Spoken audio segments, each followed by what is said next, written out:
I know we have the Mets Hall of Fame by the Jackie Robinson Rotunda. Right. I love going there.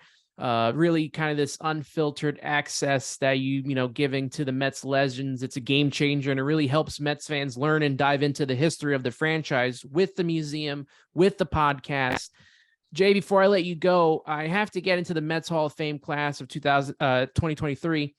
Howard Johnson, Al Leiter, Gary Cohen, Howie Rose will be inducted. Right. Also, congratulations to you. You'll be honored with the Mets Hall of Right. Fame Achievement Award. Two-part question. One, what are your thoughts on this class and what they meant to the organization? And what was your reaction to the announcement that you were going to receive this award? Well, I'll put me last. Howie and Gary are great Met fans. They know more about history than I do. They're passionate about the game. And it's great that we're honoring people that maybe don't put it on a uniform, but they carry the message to the Met fans, and they win and die with every loss, and they're great people and great friends. And I'm just glad that we're able to recognize these kind of people for their passion and years of service to the Mets. Howard's selection is long overdue, as it ours. Three-time 30-30 guy. Um, he's did everything for the organization, a minor league coach, minor league manager, a scout. Uh, a great part of the team in the late '90s, in the early '90s, and now for 7 years, one of the leaders of the pitching staff. He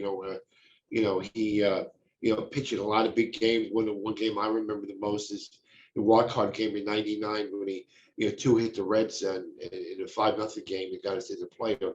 Big time pitcher, great guy. And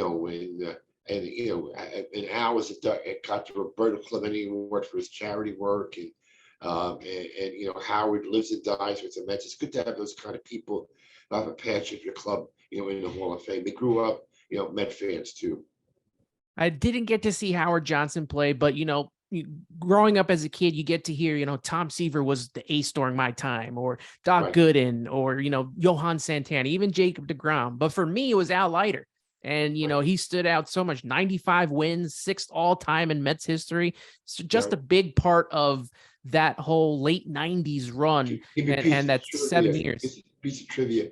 When his son Jack makes it to the major leagues, they could become the first family to have 4 members pitch in the major leagues. He has Mark, Leiter, and Al, Mark's son Mark, and Al and Jack. So that's pretty interesting stuff. And I said Jack is on the fast pace here, so hopefully he'll be in the majors not too long.